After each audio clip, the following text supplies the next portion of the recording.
Assalamu alaikum dear students. This is Sir Naseem Zulfikar, and today I am going to solve the model paper of Hyderabad board first year chemistry. कल मैंने second year chemistry के model paper को upload किया था और आज first year chemistry के model paper के सॉल्यूशन को अपलोड कर रहा हूँ. MCQs उसके सॉल्व कर रहा हूँ और 43 MCQs हैं. जैसे कराची बोर्ड में भी 43 थे सेक्शन ए में, हैदराबाद बोर्ड का मॉडल पेपर भी सेम ही है. क्वेश्चंस डिफरेंट है जस्ट.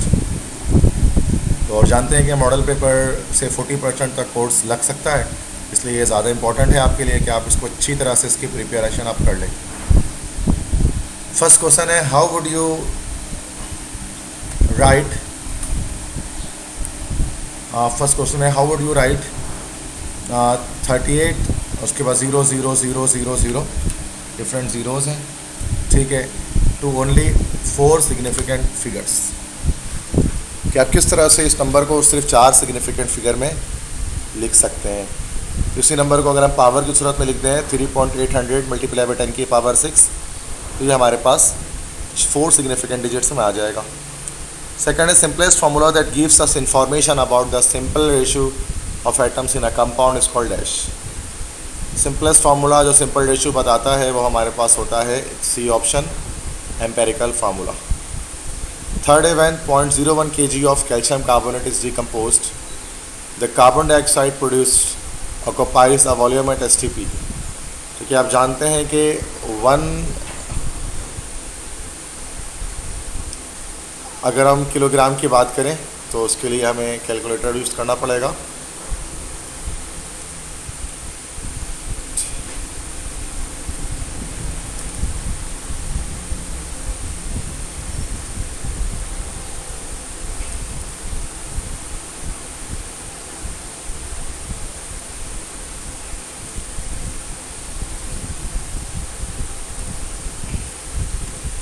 ठीक है, ये कह रहे हैं कि 0.01 kilogram of calcium carbonate is decomposed.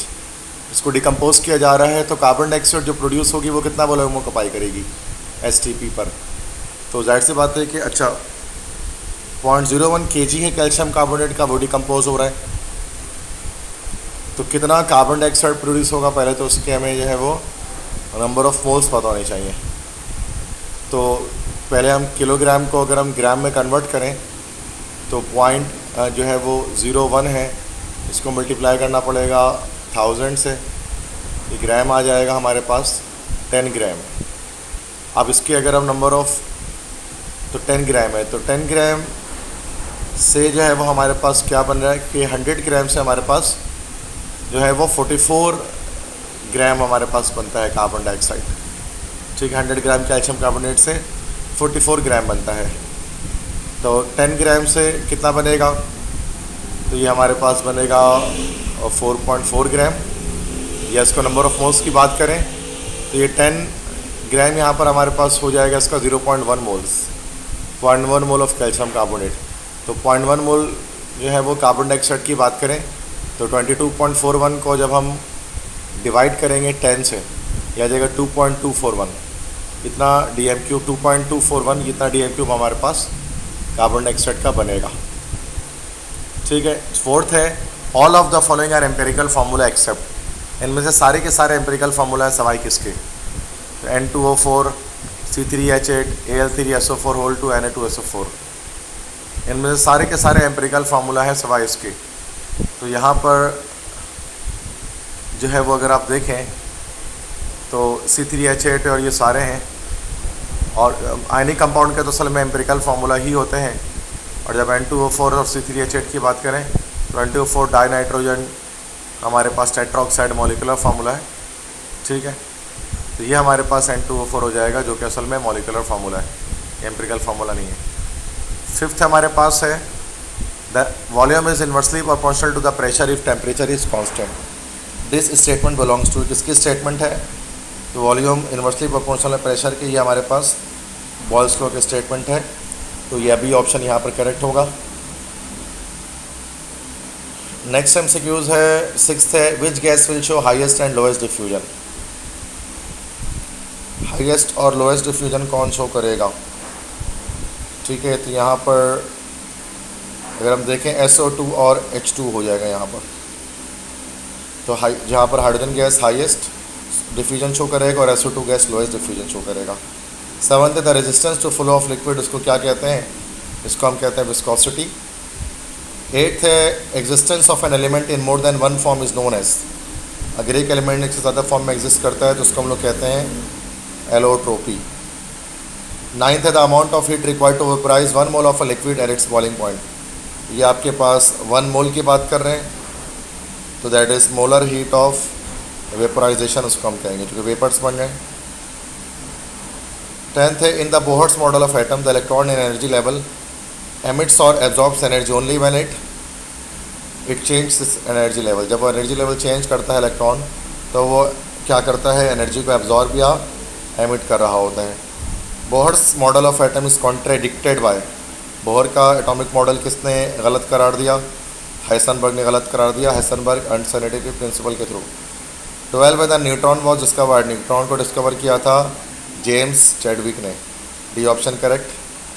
13 है the methane molecule has dash type of hybridization, methane में sp3 हाइब्रिडाइजेशन हमारे पास होती है।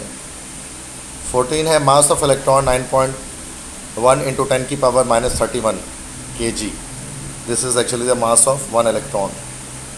15 है which of the following molecule has a pyramidal structure, तो पिरामिडल स्ट्रक्चर किसका होगा भाई? तो पिरामिडल स्ट्रक्चर होता है अमोनिया का यहाँ पर, जिसमें हमारे पास 3 बॉन्ड पेयर और 1 लोन पेयर होता है नाइट्रोजन के पास, तो ये पिरामिडल है। 16 है the attractive force that holds atoms together in a molecule, वो कौन सी फोर्स है जो एटम्स को बांध कर रखती है मॉलिक्यूल के अंदर? तो वो हमारे पास कहलाती है केमिकल बॉन्ड। 17 है sigma bond is formed by, sigma bond जो है वो बनता है लीनियर ओवरलैपिंग ऑफ ऑर्बिटल्स है, जो हेड टू हेड ओवरलैपिंग होती है। 18 है dipole movement of water, water का डायपोल मूवमेंट जो है वो कितना होगा? ये आई थिंक ये बुक से ये वैल्यूज़ हैं, ये आपको याद करनी पड़ेगी। Let me search it, that is dipole movement of water 1.85 Dibai, ठीक है, तो 1.85 डिवाई है वाटर का डायपोल मूवमेंट। 19th है the minimum amount of energy required to break a bond is called, उसको हम बॉन्ड एनर्जी कहते हैं। Pi bond is a dash bond, pi bond एक डैश बॉन्ड है, stronger weaker both A and B, pi bond एक weaker bond है, weak है। 21 है the net heat changes in a chemical reaction is same whether it is brought about in 2 और more different ways in 1 और several steps are known as, तो ये हमारे पास हेस law कहलाती है, चैप्टर 5 से, Hess's law of constant heat summation, ठीक है। तो ये फर्स्ट पेज यहाँ पर हमने जो है वो सॉल्व कर लिया। उसके बाद सेकंड पेज पे आते हैं एमसीक्यूज़ के और देखते हैं कि किस किस तरह के एमसीक्यूज़ आस्क किए गए हैं हैदराबाद के मॉडल पेपर में।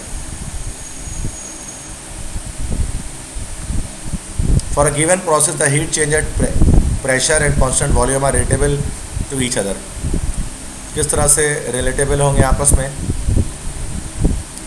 कि QP बराबर होगा QV के, या QP is less than QV, या QP is greater than QV। तो कांस्टेंट प्रेशर और कांस्टेंट वॉल्यूम का अगर हम साथ में रिलेशन अगर हम निकालना चाहें, ठीक है, तो डेल्टा H इक्वल टू, हम इसे तो इस तरह से कह सकते हैं QP, इस तरह से निकल जाएगा QP इक्वल टू QV, दोनों जो है वो आपस में सेम हो जाएंगे, बराबर हो जाएंगे। 23 anything which is under observation is called, उसको हम कहते हैं system. There are dash types of crystal system, तो सिस्टम के टाइप्स की बात करें, सॉरी सिस्टम जो है वो 3 टाइप के हैं चैप्टर 5 से। 25 है delta equal to Q plus W is known as, ये फर्स्ट लॉ ऑफ थर्मोडायनेमिक्स है चैप्टर 5 से। 26 है law of action mass action, Goldberg और वेज ने पेश किया। 27 when pressure is applied to a given equilibrium between ice and water, which of the following will happen, अगर pressure apply करें ice और वाटर के बीच इक्विलिब्रियम है तो कौन सी चीज़ हैपन होगी? तो equilibrium will not be disturbed, क्योंकि प्रेशर का लिक्विड रिएक्शन को कोई इफेक्ट नहीं होता, क्योंकि वाटर मौजूद है इसकी वजह से। 28 है the law of mass action was given by, दोबारा आ गया ये, Goldberg and Veitch.